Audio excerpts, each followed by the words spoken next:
पारा नंबर 22 आया करीमा नंबर 41, 42 और 43। नहमदुहु व नुसल्ली व नुसल्लिमु अला रसूलिहिल करीम, अम्मा बादु फ़अऊज़ु बिल्लाहि मिनश्शैतानिर रजीम, बिस्मिल्लाहिर रहमानिर रहीम। या अय्युहल्लज़ीना आमनुज़्कुरुल्लाह ज़िक्रन कसीरा वसब्बिहूहु बुक्रतन व असीला। हुवल्लज़ी युसल्ली अलैकुम व मलाइकतुहु लियुख़रिजकुम मिनज़्ज़ुलुमाति इलन्नूर व कान बिलमुअ्मिनीना रहीमा। सदक़ल्लाहुल अज़ीम।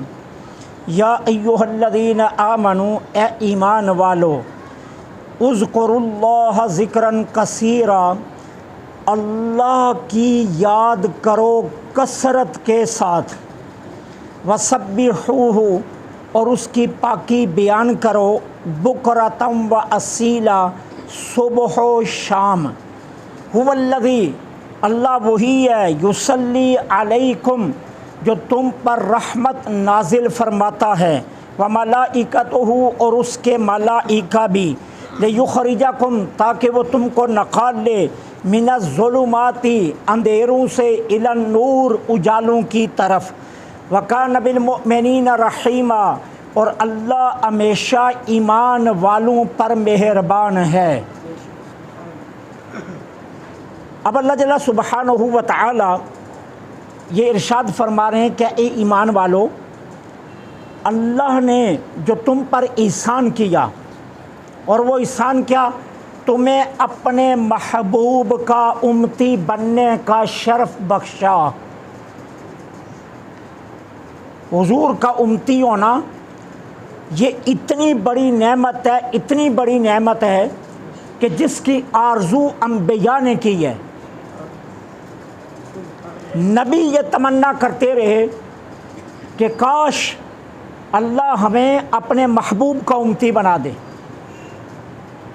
कहा तुम देखो, तुम्हें बिन मांगे अपने महबूब का उम्मती बना दिया, और मेरा ये एहसान अज़ीम तुम पर है, लिहाजा अब तुम्हारा हक़ क्या है, हर वक्त इस नेमत उज़्मा के अता किए जाने पर तुम कसरत से मेरा ज़िक्र करो। अब ये मैं नहीं कह रहा, कोई दानश्वर नहीं कह रहा, कोई और ख़तीब या आलिम या कोई शेखुल हदीस नहीं कह रहा, ये किसी सहाबी का कौल नहीं है, ये अल्लाह फरमा रहा। और फरमा क्या रहा है कि तुम महबूब के उम्मती बने, इस शर्फ पर तुम कसरत से अपने रब का शुक्र अदा करो, उसका जिक्र करो कसरत के साथ,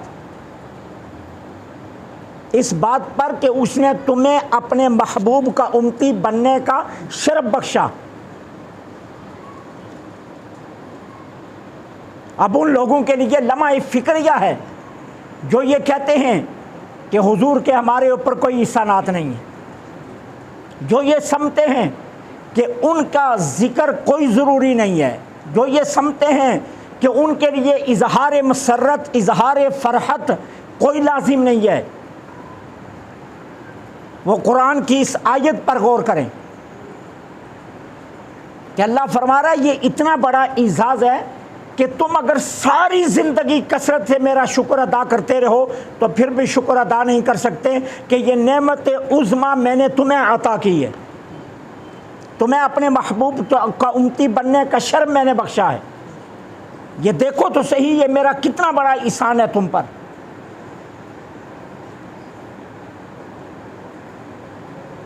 हुजूर का उम्मती होना ये इतना बड़ा इनाम है कि हम अगर सारी ज़िंदगी सिर्फ इस एक बात का शुक्र अदा करते रहें तो शुक्र अदा नहीं कर सकते।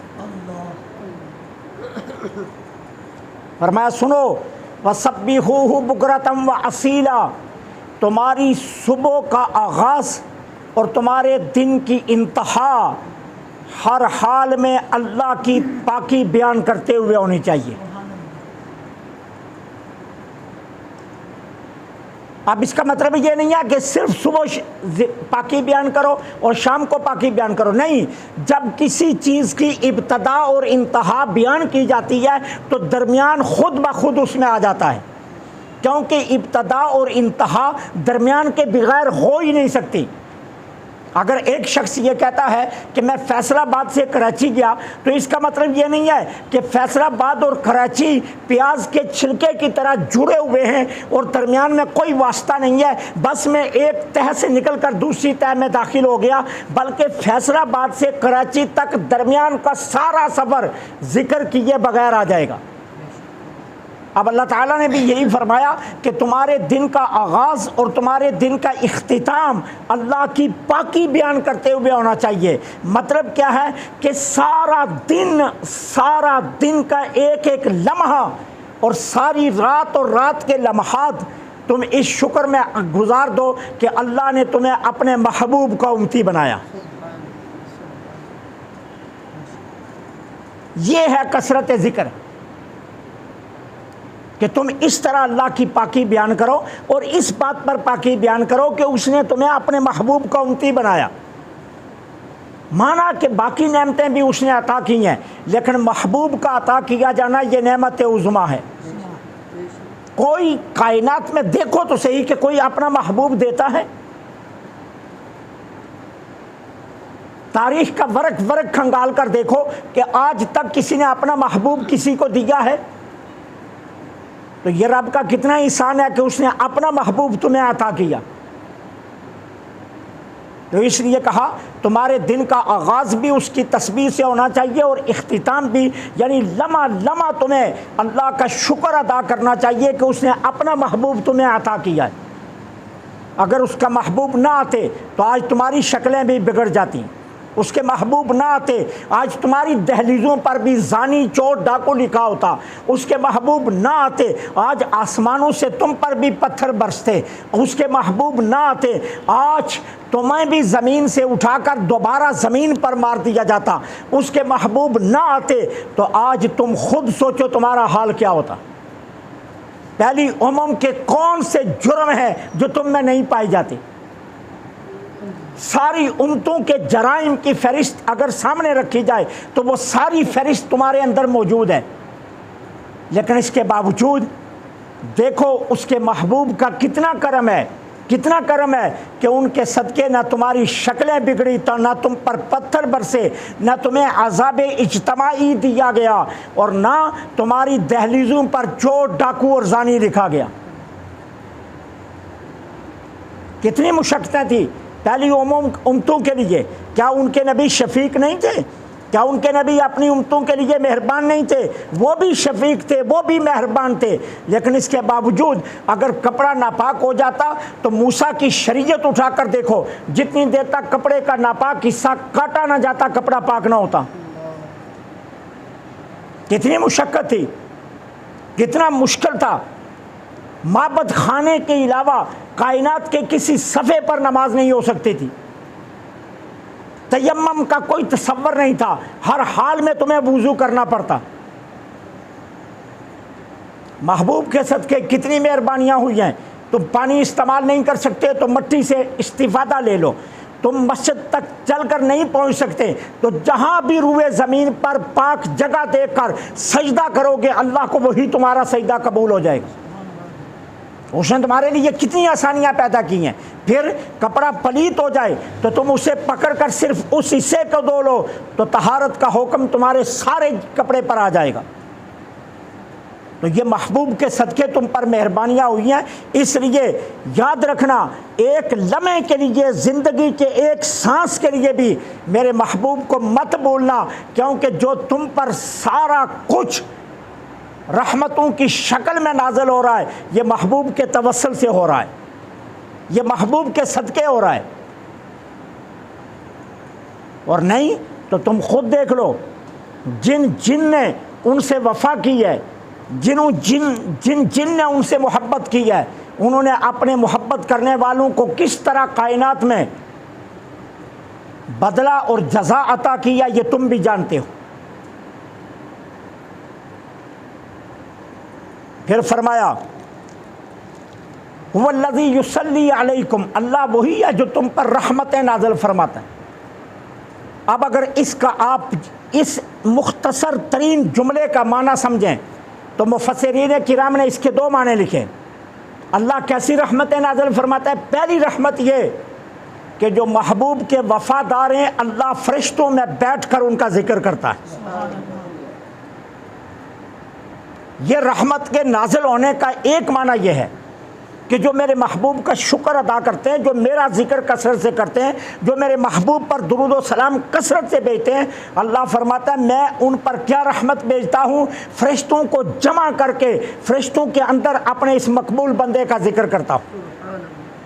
ये है मेरी रहमत। और दूसरी आम रहमत जो आपके जहन में आती है, अल्लाह फरमाता है मैं उस पर रहमतें भेजता हूँ।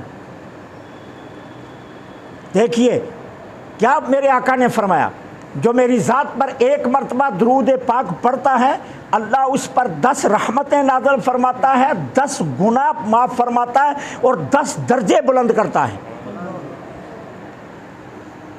एक मरतबा दुरूद पाक पढ़ें। अब दुरूद पाक के लिए कोई ऐसा नहीं है, ये जो एक मशहूर किया जाता है कि जी बड़ा दुरूद पाक छोटा दुरूद पाक, ये तो बदनसीब लोगों के जुमले हैं जो हुजूर के मकाम को नहीं समझते। जिसमें हुजूर का नाम आ गया वो सभी बड़े हैं, छोटा कोई भी नहीं है। आप दुरूद इब्राहिमी पढ़ें फिर भी वही दर्जा है, और सल्लल्लाहु अलैहि वसल्लम कह दें तो फिर भी वही दर्जा है। जिसमें मेरे महबूब का जिक्र आ गया वही बड़ा है। तो अल्लाह फरमाता है हुवल्लज़ी युसल्ली अलैकुम, अल्लाह वो है जो तुम पर रहमतें नाज़िल फरमाता है। व मलाइकतुहु, और उसके फरिश्ते भी रहमतें नाज़िल फरमाते हैं। और फरिश्तों की रहमत क्या है? फरिश्ते तुम्हारे लिए इस्तिग़फ़ार की दुआएं मांगते हैं, इल्तिजाएं कर रहे हैं। तुम महबूब पर दुरूद पाक पढ़ते हो, तुम अल्लाह का जिक्र कसरत से करते हो, तुम महबूब की नेमतों का शुक्र अदा करते हो, इस नेमत उज़्मा का तज़किरा करके अल्लाह का शुक्र अदा करते हो कि उसने तुम्हें अपने महबूब का उम्मती बनाया। तो अल्लाह फरमाता है फरिश्ते क्या करते हैं? दामन उठा उठा कर कहते हैं मालिक इस बंदे को बख्श दे जो तेरे महबूब का कदरदान है, जो पहचानता है कि महबूब का अता किया जाना कितनी बड़ी नेमत है। व मलाइकतुहु का माना ये है लियुखरिजकुम मिनज़्ज़ुलुमाति इलन-नूर, ताकि एतिकाद की कमी, अमल की कमी, सुस्ती और गफलत की वजह से अगर कोई चीज़ तुमसे हो गई और तुम अंधेरों में भटक रहे हो तो अल्लाह इस ज़िक्र और महबूब के ज़िक्र के सदके तुम्हें उन अंधेरों से निकाल कर उजालों की तरफ ले जाए। इसलिए इमाम गज़ाली ने फरमाया है, इमाम गज़ाली फरमाते हैं क़यामत के दिन आमाल का गिरा हुआ उठ जाएगा लेकिन अदब का गिरा हुआ कभी नहीं उठेगा। अमल की कमी पेशी क़यामत के दिन अल्लाह माफ़ फरमा देगा, लेकिन जिसने महबूब की कदर नहीं की होगी अल्लाह उसे माफ़ नहीं फरमाएगा। अल्लाह उसे किसी सूरत भी माफ़ नहीं फरमाएगा। वो चाहे कुछ भी हो जाए वो माफ़ी के लायक ही नहीं होगा क़यामत के दिन, कि जिसने महबूब के कदर नहीं की होगी। अब उन लोगों के लिए लम्हा फ़िक्रिया है जो नामूस रिसालत के सपाइयों पर गोलियां चलवाते हैं, जो नामूस रिसालत के पहरेदारों की जमातों पर पाबंदियां लगाने का सोचते हैं, उन जो अपने बैरूनी आकाओं को खुश करने के लिए नामूस रिसालत के एक सिपाही को नज़र बंद रखते हैं मुसलसल, और मुसलसल जुल्म और सितम करते हैं, और मुसलसल उन ऐसे लोगों को के ऊपर जो है ना वो 4th शेड्यूल लगाने की कोशिश करते हैं। उन बदबख्तों और बदनसीबों को सोचना चाहिए क़यामत के दिन उनके साथ क्या होगा, और जो उनके हवारी हैं और जो उनके हमायती हैं, जो उनके कैसा लैस हैं, उन्हें भी सोचना होगा कि उनका क्या बनेगा। क्योंकि क़यामत के दिन अल्लाह का ये वादा है जो जिसके साथ होगा उसी के साथ उठेगा। जो आशिकाने मुस्तफ़ा का साथ देगा क़यामत के दिन आशिकों की साथ में खड़ा होगा, और जो बदबख्तों के साथ देगा वो क़यामत के दिन बदबख्तों के साथ ही उठेगा। तो इसलिए फरमाया ताकि अल्लाह अंधेरों से निकाल कर उजालों की तरफ ले जाए। वकान बिल मोमिनीन रहीमा, और याद रखना, अगर तुम चाहते हो कि अल्लाह हमेशा तुम पर मेहरबान रहे तो फिर एक ही रास्ता है, तुम महबूब के वफ़ादार बन जाओ, ईमान वाले बन जाओ, अल्लाह हमेशा तुम पर मेहरबान रहेगा।